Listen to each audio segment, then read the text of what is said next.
కేసీఆర్ గారు ఇచ్చిన హామీలు కావచ్చు, ఏదైనా కావచ్చు, 2014 ఎన్నికల్లో ప్రజలు మీకు వ్యతిరేకంగా ఓటు వేశారు. అయితే ప్రతిపక్షంలో కూర్చున్నా మీ పోరాట పటిమ తగ్గలేదు, నేను ప్రజల పక్షాన్ని నిలబడి పోరాటాలు చేస్తున్నా, ప్రభుత్వ వ్యతిరేకతను ఎప్పటికప్పుడు నేను చాటి చెప్పుతూనే ఉన్నాను అని చెప్తున్నారు. అంతేమంది 2019లో మళ్ళీ మీకు అవకాశం వచ్చి ఎంపీ అయితే ఇప్పుడు కరీంనగర్లో ఏదైతే మీరు ఆశించిన అభివృద్ధి గతంలో ఉందో అది ఇప్పటికీ జరగలేదని భావిస్తున్నారు.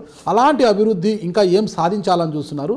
ఇంకా మీ విజన్ ఏమేమి ఉంది? అంటే మీ పార్లమెంటు పరిధిలో ఏ నియోజకవర్గంలో ఏం అభివృద్ధి సాధించాలి? మళ్ళీ ఒకసారి అవకాశం ఇస్తే అసలు ఇక ప్రజలు మర్చిపోలేని రీతిలో ఎలాంటి అభివృద్ధి సాధించాలనుకుంటున్నారు? కరీంనగర్ పరంగా పార్లమెంట్ సభ్యుడు తప్పకుండా అయితాను, నన్ను నా ప్రజలు గెలిపిస్తారనేటువంటి 100% విశ్వాసం ఉంది.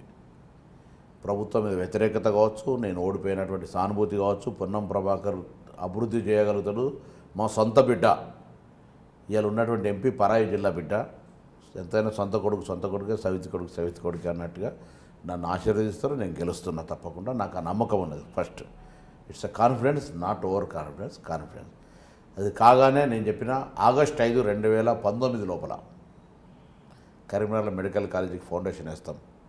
ఆగస్టు 5, 2019. Okay, right. దాని తర్వాత వేములవాడ రాజరాజేశ్వర స్వామికి ఏదైతే ఫండ్స్ ప్రామిస్ చేసిర్రో, రాజరాజేశ్వర స్వామి దేవాలయ అభివృద్ధికి సంబంధించినటువంటి ప్రణాళిక ముందుకు తీసుకొచ్చుకుంటాం. దాంతోపాటుగా సిరిసిల్ల టెక్స్టైల్ ఇండస్ట్రీకి సంబంధించి కొన్ని ఆలోచన విధానాలు ఉన్నాయి. ఆ రోజు కావూరు సాంబశివరావు గారు అక్కడ తీసుకుపోయి అవన్నీ కూడా ఇంప్లిమెంట్ చేయడానికి ప్రయత్నం చేసినా, కానీ ఇవాళ ఈ ప్రభుత్వం వాటికి ఎక్కడేసిన గొంగలు అక్కడనే అన్నట్టుగా తీసుకుపోయి మళ్ళీ వరంగల్ ఏదో కొత్తగా ఇండస్ట్రీ కొరకు ఫౌండేషన్ వేసిన తప్ప ఆ ఇండస్ట్రీ గురించి పట్టించుకోలేదు. అక్కడ ఒక పెద్ద టెక్స్టైల్ జోన్ తీసుకొస్తామని ఆ రోజు పార్లమెంట్ ఆర్థిక శాఖ అనుమతి కూడా పొంది పార్లమెంట్ లోపల పెండింగ్ ఉన్నది. దాన్ని తీసుకొచ్చి అక్కడ ఒక జోన్ డెవలప్మెంట్ చేస్తాం. ఎస్సీసీకి సంబంధించిన లెదర్ పార్క్ కావచ్చు, లేకపోతే ఇంకొక అంశం పరంగా చేసుకొస్తాం. కరీంనగర్ శాతవాహన యూనివర్సిటీ ఉంది, మేము 200 ఎకరాల యూనివర్సిటీ తీసుకొచ్చినాం. కానీ ఇలా 4 సంవత్సరాల వైస్ ఛాన్సలర్ కూడా లేడు దానికి. యూజీసీ యూజీసీ రికగ్నేషన్ కూడా కాలే. అటువంటి యూనివర్సిటీని బతికించి ఆ యూనివర్సిటీ పరంగా ఒక ఇంజనీరింగ్ కాలేజ్ ఆనాడే మేము టెక్నికల్ బోర్డుగా శాంక్షన్ చేసినాం, కానీ ప్రభుత్వం పట్టించుకోలేదు. ఇంజనీరింగ్ కాలేజీ తీసుకొస్తుంది. This is my assurances to Karimnagar people. Karimnagar నుంచి షిరిడీకి రైలు తీసుకుపోతాం వయా నిజామాబాద్.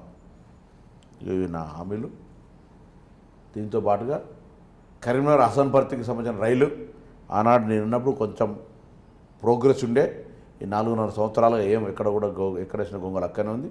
అది తీసుకోవడంతో పాటుగా ఇరిగేషన్ పరంగా ఇలా అది ప్రాణహిత చెవెళ్ళ లేదా కాళేశ్వరం పేరు మార్చుకున్న ఆ ప్రయోజనాలన్నీ 100% నా నియోజకవర్గానికి అందాల్సినటువంటి పరిస్థితుల్లో టీఆర్ఎస్ ప్రభుత్వం కేసీఆర్ గారు వచ్చిన తర్వాత మమ్మల్ని దాటేసి మాకు ఇవ్వకుండా సిద్దిపేట ప్రాంతానికి అక్కడ ఎత్తుకపోయేటువంటి ప్రయత్నం చేస్తుండు. అది నేను తప్పకుండా నా ప్రాంతానికి ముందు రైతాంగానికి నీరు వాళ్ళకి ఇవ్వద్దంటలే, కానీ నన్ను ఇగ్నోర్ చేస్తే నేను ఊరుకోను. వారితో పాటు మీకు కూడా నాకు ఇచ్చి న్యాయం చేయాలి, నా బాటా నాకు ఇచ్చి ఆ ప్రణాళిక ప్రకారంగా నాకు కూడా అమలు చేసి వాళ్ళకు కూడా తీసుకెళ్ళండి, ఏం ఇష్యూ లేదు అనేటువంటి విధంగా నా రైతాంగానికి నేను డెఫినెట్లీ